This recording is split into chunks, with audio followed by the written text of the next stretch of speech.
Good afternoon, and thank you for joining us for Hindustan Zinc's first quarter fiscal 2019 results call. For our call today, we have with us Mr. Sunil Duggal, CEO, and Mr. Amitabh Gupta, CFO. Mr. Duggal will present an update on business performance, while Mr. Gupta will present financial performance, and after that, we'll be happy to take your questions. Over to you, Mr. Duggal. Thank you, Preeti, and a warm welcome to all of you. We have started fiscal year 2019 on a positive note with notable progress in our ongoing mining projects and over 13% growth in underground mine metal production. I am pleased to inform that we have received environment clearance from MOEF for expansion of ore production at Sindeswar Khurd mine from 4.5 to 6 million ton per annum and beneficiation capacity from 5 to 6.5 million ton per annum. This is an important year for us as we are filling the production gap from closure of open cast operation, which contributed 24% of our mine metal production last year. We are confident of reaching our guidance and surpassing last year's record production of mine metal. And now I'll take you through on zinc market. Since mid-June, base metal prices including zinc have declined in a deepening global trade conflict environment and also due to appreciation in US dollars. The trend towards increasing protectionism continues to weigh on base metal prices. This has unnerved market sentiment, exaggerating the near-term impact on metal prices. If we look beyond these factors, the fundamentals for zinc are robust with stable demand supported by increasing galvanization and tight supply as evident from low stock levels.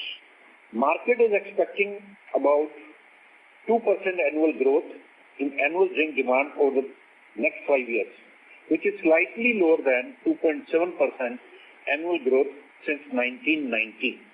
The growth in zinc consumption is coming from emerging countries where galvanization levels are quite low. For example, in India, only 10% of domestic cars are galvanized, while those exported are 70% galvanized, and also the level of galvanization in urban infrastructure is quite low. So, while a potential trade war may impact global economic growth in near term, we feel long-term outlook for zinc remains firm. Global metal stocks continue to remain close to decade low now. Recently negotiated 15% decrease in benchmark TC for 2018 and low spot TC that continue to hover around $25 to $30 signal continued tightness in concentrate market. This is contrary to recent fall in LME zinc prices and over 90% capacity utilization of smelters globally. Considering the pipeline of mining projects, we believe there will not be enough supply to meeting increasing consumption and increased inventory levels. Total inventory levels continue to remain at 30 days or so over the next 3 years. Therefore, we expect zinc LME prices to bounce back to the level of 3 months ago.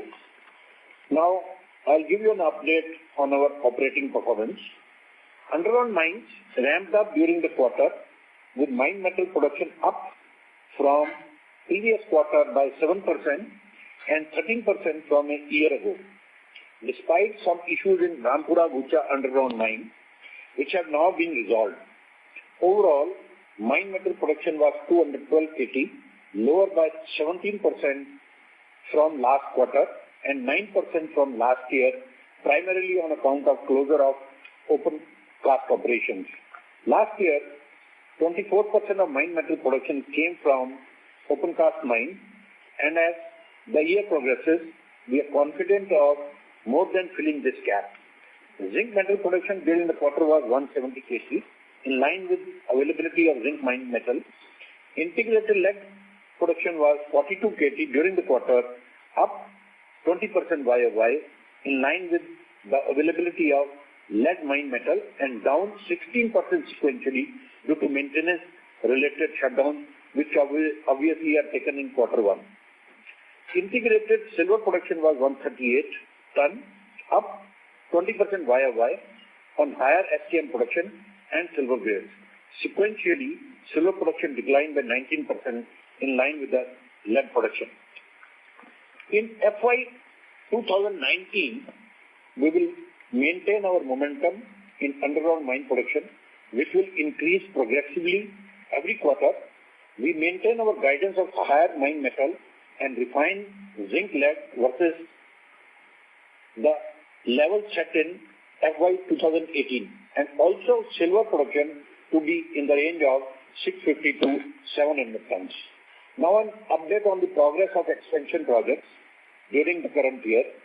Capital mine development increased by 18% YOY to over 10 kilometers during the quarter. Rampura Gucha underground mine continued to maintain high development rate during the quarter at 6 kilometers. The ventilation system has now been commissioned. With this, mine has been liberated from ventilation issues for the life and will help in ramping up the ore production. Additionally, we have innovatively designed mid-shaft loading, which will be completed in the current quarter. This will build haulage capacity earlier than expected by 2 quarters and increase productivity to facilitate quick ramp-up. At Sindeswar Khurd, the main shaft skip winder was commissioned and production from the shaft is expected to start in Q3 FY19. Civil work and equipment erection for the new 1.5 MTPA mill is progressing well and is expected to commission by Q3 FY19. As part of ongoing digitization of SK mine, we have placed orders with leading global vendors for manpower and equipment tracking, traffic management, data analytics through underground Wi-Fi communication network and onboard technology. At Zawar, as first for SLL, we have decided to build a dry tailing plant which will increase the life of existing tailing pond by additional 25 years. This will avoid need for additional land for storage. The civil construction of the new MTPA mill at Zawar is on track and is expected to be commissioned by Q4 FY19. The equipment supplies for Fumer project at Chanderia have been received on site and erection is expected to be completed in current quarter, with commissioning in Q3 FY19. We have finalized our next phase of expansion to 1.35 million ton, which was announced in April this year. One of the innovative solutions we have come up with is to convert the metallurgical zinc smelter at Chanderia to start producing lead sinter. This will enable us to cater to higher proportion of lead mine metal that we are getting primarily from higher production from SK mines, while also helping us to reduce cost of production. Zinc smelting configuration and basis engineering is under finalization to ensure smelting capacity matches with the ramp-up in mine. Now, Mr. Gupta will take you through the financials in detail. Good afternoon to all. Revenue from operations during the quarter was rupees 5310 crore, an increase of 16% YOY, primarily due to higher zinc LME price, rupee depreciation, and higher lead and silver volumes, and partly offset by lower zinc volume. Sequentially, revenues were lower due to lower metal volumes. The forward sale of zinc and lead metal has insignificant impact on revenue this quarter, as hedged prices were close to average spot prices. There is no forward sale position on a go-forward basis. The cost of production before royalty or COP for zinc during the quarter was $1,043, up 7.2% YOY and up 12.7% sequentially. The YOY increase was primarily on account of lower overall volume due to open cast closure, about 20% increase in the prices of met coke, coal and diesel, and impact of long-term wage settlement. The sequential increase was on account of lower volume, higher power costs, maintenance-related shutdown costs, and impact of wage settlement. The linkage coal allocation continues to be poor due to evacuation issues from Coal India subsidiaries. EBITDA for the quarter was rupees 2785 crore, up 16% YOY and down 24% QOQ. We recently concluded a 5-year long-term settlement with our recognized union, impacting cost of production by $33 per ton for the current quarter and going forward.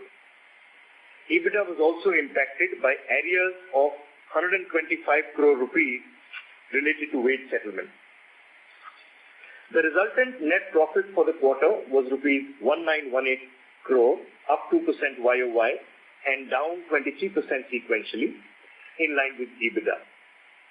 Additionally, net profit was impacted by lower investment income on account of mark-to-market loss on debt investment due to spike in interest rates. Our gross investments were at rupees 21,283 crore at the end of the year, invested in high-quality debt instruments. In terms of outlook, we continue to maintain our guidance of COP before royalty for zinc to be in the range of $950 to $975 per metric ton in financial year 2019. COP in Q2 will trend down marginally, and we expect to see it lower in Q4 when the two shafts start delivering production. With this, I will now request Mr. Duggal to kindly sum up today's discussion. So we are positive on zinc prices outlook despite recent aberration. The expected new supply will not be sufficient to bring inventory back to normal levels, which will take prices to the level of 3 months ago. Our mining projects are ramping up as per plan, and innovative measures to fast-track shaft production via mid-shaft loading will ensure higher production rate at Rampura Gucha underground mine. We are expecting another year of record production in FY19 and are on track for 1.2 MTPA mine metal capacity. With this, I open the floor for questions now. Thank you very much. Ladies and gentlemen, we will now begin the question and answer session. Anyone who wishes to ask a question may press star and 1 on their touchtone telephone. If you wish to remove yourself from the question queue, you may press star and 2. Participants are requested to use handsets while asking a question. Ladies and gentlemen, we will wait for a moment while the question queue assembles.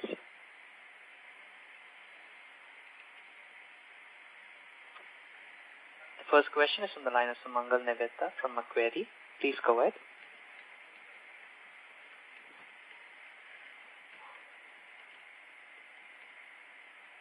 Sumangal, your line is unmuted. Please go ahead with the question.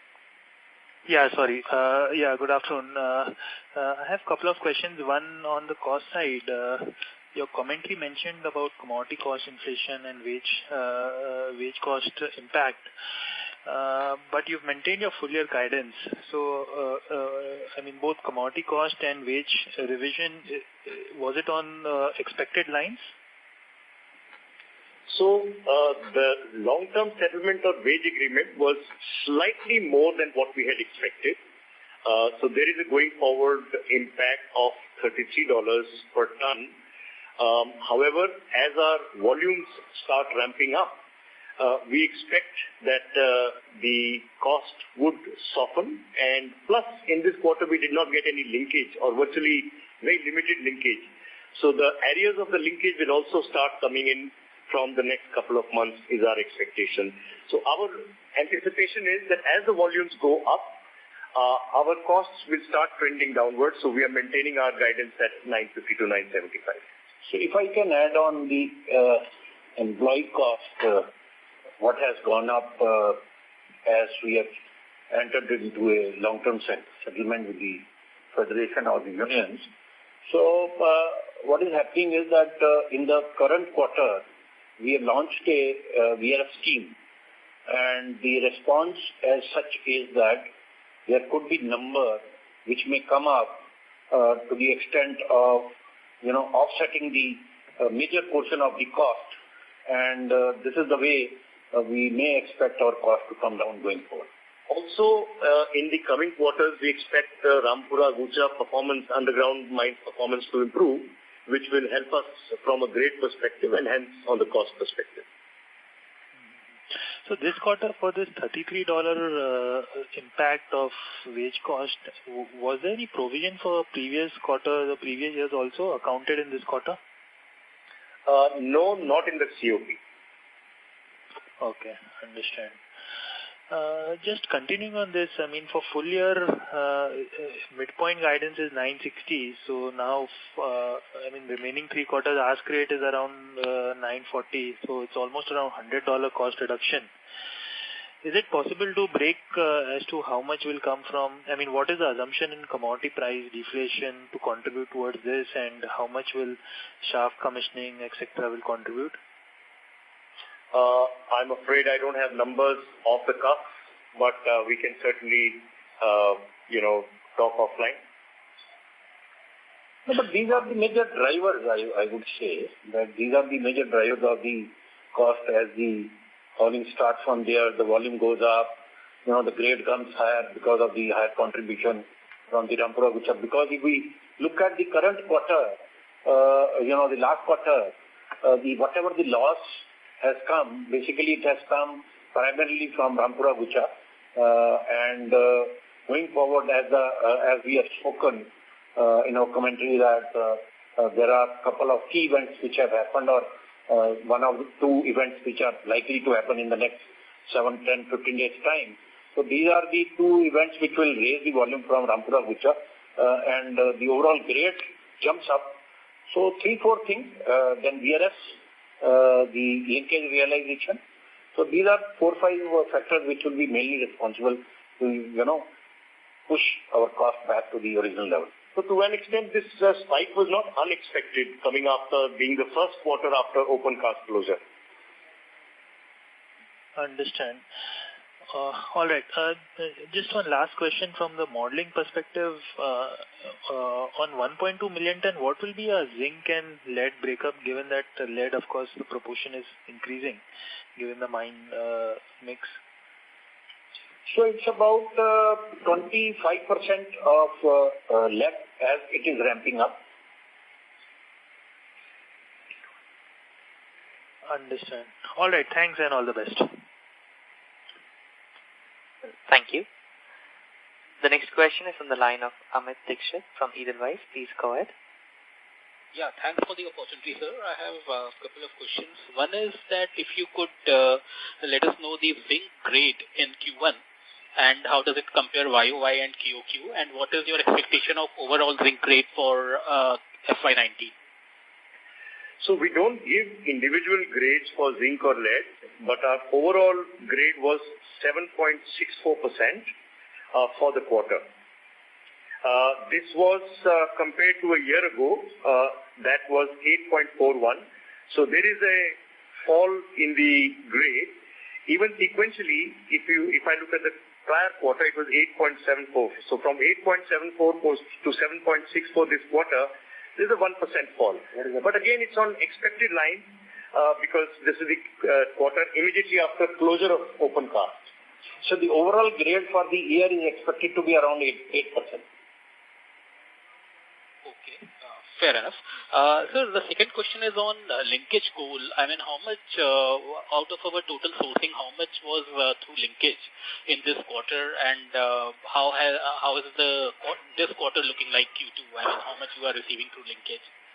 So we would, basis the options that we have in hand, we were expecting to go up to about 40 to 42% of linkage. And we have got only 7.8% of linkage coal in this quarter. So the good news is that whatever you don't get, it's a deferment and not a cancellation. So we are hoping that sooner or later all these areas, including for the current quarter, will start coming in, but that hasn't started as yet. So Railways is still struggling with evacuation from some of these coal mines. But we are also looking at some innovative schemes. There's a RCR scheme and some other schemes which are coming up, which will hopefully help us in the evacuation. So sooner or later this will start catching up. Sir, So annual those schemes that would be helpful.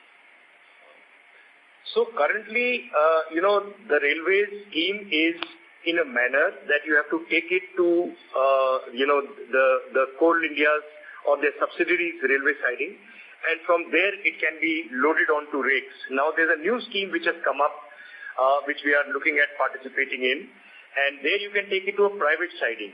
Now if that happens, because ultimately the problem with Coal India subsidiaries is not about production, it is an evacuation problem.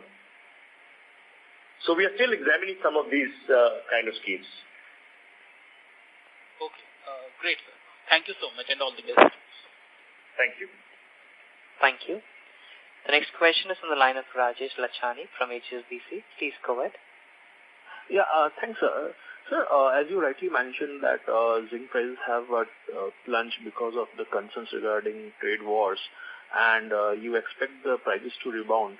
But given, sir, the supply is rising, including your supply in the second half, Gamsor project and other projects, as well as, trade war concerns are not going away anywhere soon. So what makes you confident, and what are the triggers that you think will take the zinc prices to the levels seen 3 months ago? No, you see, you partly have also seen the correction from a low of 2450 to 26 plus again. So some correction has already taken place. I would personally feel that this is an aberration which has taken place because the fundamental is strong, and you are also saying some supply from, Amsberg and all that which will be coming. But if you see the overall, analyze the overall equation and balance, this will give you a sense that overall these stocks are not going to go up in the next 2-3 years' time. And if you study Wood Mackenzie and others, they are speaking much higher LME, even in the current context. In the quarter 4, the Wood Mackenzie is even, speaking of 3,700 plus. I'm not saying 3,700 plus. My own estimate is that what the LME was there 3 months back, it will bounce back. Right, sir. Thank you. The next question is from the line of Abhishek Poddar from Kotak Securities. Please go ahead. Hi, sir. Thanks for taking my question. Sir, first is regarding the production volumes. You have mentioned in the release that the production from main shaft at RA and SK mine will start from 3Q FY19. So when do we start seeing that 1.2 MTPA run rate from third quarter or after that? No, after it matures, because once the shaft will get commissioned, so maybe there could be some of the teething issues, and maybe some month in the quarter 4, as the production stabilizes, as the events happen, this may get stabilized.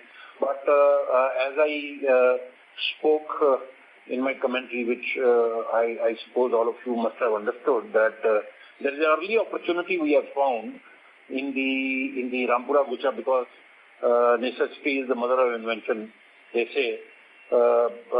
Because what we did is that it is like the lift in a building wherein you dump the material in the basement and you lift the material to the top floor. In the current context, what we thought that when the existing level where we are working, if we connect that level to the and if we commission mid-level landing, we can load the material and bring the people in the mine through that. So we have already connected our mine to the shaft, and the landing also we have done, where the people have the working people at that area have already started coming in that area. But we are putting up some infrastructure like conveyor and all that, so that we can load the waste from the mine in the shaft and carry the ore through the ramp. So this will meet the condition of hauling the material to the extent of 33 to 35% through the shaft and remaining material coming through the ramp. So this was one of the innovative way we have, been able to use the shaft, and this will give us some relief that we will be able to ramp up our Rampura Gucha mine much faster. Although we all know that the Rampura Gucha has been a bigger challenge or a bigger issue than all other mines where we have been able to ramp up as per our plan. But I think some of these things, and apart from that, we also spoke of the ventilation issue getting liberated. First quarter was very hot, and on one side of the mine, still the ventilation was not commissioned. Now we have liberated the mine in this week itself from the ventilation issue for the life of the mine. So this has made the life more comfortable, or rather the comfortable along the total strike length, and this will help us to ramp up. But as you said, after the commissioning of the shaft, it can take a little while when the teething issues will get settled, then we'll start getting the 1.2 million ton run rate. Okay, sir. So maybe early FY20 we should start looking at that number. Or maybe in quarter 4 someone. Okay. And so second question was regarding the grade slippage that you mentioned about falling from 7.64. So when you are giving that 1.2 MTPA guidance, do you expect the grades to improve, or the guidance is based upon this kind of grade only? No, the grade will be almost at this level, between 7.8 to 8%, because the contribution from Zawar will go up, the contribution from RD mine will go up, the contribution at SK also, although it's stabilizing at a peak level now, but as the Rampura Gucha ramps up, some grade improvement will come, but I think the overall grade will be 7.8 to 8% only, and that is why like you see, we were mining around, we got to. If we would have stayed the grade, earlier grade, we would have to do 12 million ton of ore production to meet 1.2 million ton. But now we have calculated that we will have to do 15 million ton plus ore production to meet the target of 1.2 million ton. And that is primarily because of the grade which has gone down over the years, because of the contribution from Rampura Gucha as it changes. Okay, sir. So just the last question on the hedging. Are there any outstanding hedges which are left, and what was the hedging loss in the quarter? $2 million for the quarter and nil going forward. So only $2 million for the quarter? Yeah. Okay. Thank you, sir. Thank you. The next question is on the line of Ritesh Shah from Investec. Please go ahead. Yeah, hi sir. Thanks for the opportunity. Amitabh sir, any color on royalties being included under GST? If you could provide some color over there and how the impact will look like going forward? We are not adversely affected. I will need to check why exactly not, but we get the credit. Okay. So we are not impacted by that discussion. Okay. That answers my question. Thank you. Welcome. Thank you. The next question is from the line of Anshuman Atri from Premji Invest. Please go ahead. Yeah, thank you for the opportunity. Sir, can you be a bit louder, please? Yeah. So my question is regarding the tailings. Now that we are putting all the fumers, so do we expect further usage of tailings, or all these will be converted to something which can be used say in the cement industry or something else?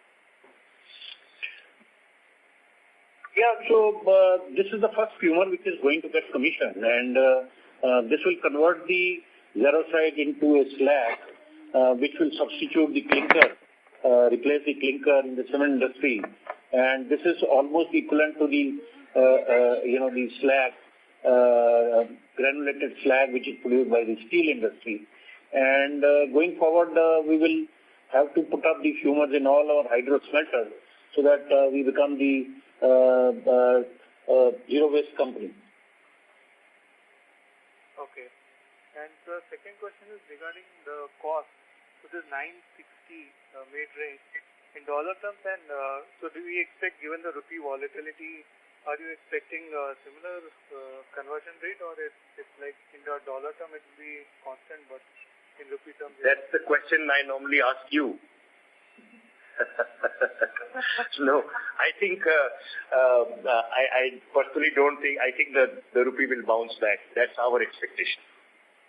It's a matter of time. Maybe after the elections, maybe after the trade fears subside, and Mr. Trump stops making these statements, I think rupee will start appreciating again. Okay. So even in the rupee term, we expect cost to reduce. Hopefully, yeah. Okay. Great. Thank you, sir. Well. Thank you. The next question is on the line of Dhaval Doshi from Phillip Capital. Please go ahead. Hello, sir. Sir, just one clarification. Mr. Gupta, you mentioned 125 crores of arrears included in the employee cost, right? This pertains to prior quarters, or I'm sorry, if you can just clarify on this. So the figure of 125 crore is the arrear which is included in the EBITDA. So there was a one-time hit, because remember, these long-term settlements are with retrospective effect. So our 5-year LTS starts on July 1 for permanent workmen, and even for contract workmen there is a settlement which takes place between the contractors and the contract workmen, and we participate and facilitate that discussion. That also is effective September 1. So there are two retrospective dates from which these agreements are effective, and there are some arrears to be paid. These arrears are not a part of the COP, which is why in my talk track I mentioned a figure of 125 crore as the arrears, which is not built in the COP but is built into the EBITDA as a one-time impact, one-time arrear. Yeah, so while I was just looking at the employee cost, 232 crores is what we've had the absolute cost. If I were to remove this 125 crores pertaining to the arrears... No. So that would not be the right way to look at it, because a substantial part of the manpower cost goes into other expenses, which is the manufacturing category mostly. So there are two types of people. There is one permanent workman and executive. Their cost goes into manpower, which is about 4,500 people. Right? In addition to that 4,500 people, there are another 12,000 people who are contractors workmen, whose salaries are not paid by us, and hence they don't come in manpower cost. Their salaries get factored into the per ton cost as a part of the manufacturing expenses. So somewhere it's per ton, somewhere it's per meter dig, somewhere it's per cubic meter. It gets factored. Those 12,000 people are not our workforce, so they don't come in the employee cost. They come in the other expenses where the manufacturing cost mostly resides. Can I have the breakup of this 125 crores, sir? How much would be in the employee and how much in the other expenses? About 100 crore would be in the contract employees. Okay. But this is, like I said, it's gone into other expenses. And as we guided, so, if there's any confusion about the employee benefit expenses, maybe I will mention that our manpower expenses we expect would be in the region of about 200 crores going forward, just for clarity's sake. Okay, on a quarterly basis. That's helpful. So second question is more on the zinc markets. So typically what we've seen is a period of April to June in a calendar year is most of the times been a weaker period in terms of pricing, and post that we tend to see some bounce back coming in terms of zinc prices. What would you attribute this to? As in, okay, this time around we have seen a significant sharp fall because of other factors which are known, and Mr. Duggal highlighted it at the start of the call. But what part of this fall would you attribute it to seasonality, and we could see that coming back? We've seen this in past years as well, so... I'll not be able to comment on this. I think it's your conclusion may not be fully valid because some of our feminine piece when we had the open cast was a little cyclical, and it so happened that one or two famine periods may have coincided with April to June period. So you are coming to this conclusion, but this would not be a right conclusion. So my analysis was simply on the basis of past 15 years of zinc price data. That's about it. No, we'll not be able to comment anything because we cannot, say that this factor is related or not related. It could be cyclic, but what is the reason of cycle, I am also not able to understand. Maybe it's summer months in many parts of the... Maybe we cannot. We wouldn't be able to comment. No issue, sir. Thanks a lot. Thank you. The next question is the line of Sanjay Jain from Motilal Oswal Securities. Please go ahead. Yeah, thanks for taking my question. Sir, what is the volumes you're looking at in FY19, this current year, 18-19, for zinc, lead and silver? So, we have given the guidance that the MIC we are looking higher than last year. It is all, again I would like to, say that this is 24% rise in volume from underground mine will enable me to deliver the volume of last year. So, we have a lot of work to do, but in the current year we are expecting the volume greater than last year, which was 947 MIC, and metal was 960, and as per the production of MIC will be closely following the metal. On silver, because the contribution from SK is going up, the lead production is also going up, our estimate is that silver should lie between 650 to 700. Right. So, you're not going to put number, how much more, it's going to be low single digit growth or high single digit growth, nothing more. Any more color on this? Or just, we should make just a little more than what you did last year? Yeah, so what I am saying is that I would like to repeat for you that we have to grow at 24% to deliver the last year volume. So in, to apple growth would be 24% minimum. So the silver, I said 650 to 700, which is against 558 of last year. Okay, thank you. Thank you. Ladies and gentlemen, we'll take our last question from the line of Amit Dixit from Edelweiss. Please go ahead. Yeah, thanks sir for taking my question again. It is on depreciation. We saw depreciation going down significantly in this quarter, QOQ basis, while some of it might be attributed to your WDV, where you have gone to WDV method of accounting for depreciation. But as we commission, new equipment and all, the depreciation should go up. That is my understanding. So just wanted to, clarify whether it is correct or what kind of quarterly run rate do we expect? See, you are comparing from the sequentially prior quarter. That comparison would not be correct because that was the last quarter of our open cast operations, and hence there may be a slightly higher than normal depreciation in Q4 of last year because it was the last quarter of open cast. So depreciation run rate should be around 400 crores. 459 last quarter was perhaps an aberration because of open cast. Okay, fair enough. That helps. Thank you, sir. Thank you. Ladies and gentlemen, that was the last question. I now hand the conference over to Ms. Preeti Dubey for closing comments. Thank you, and over to you, ma'am. Thank you, everyone. And if you have any further questions, please feel free to contact me. Thank you.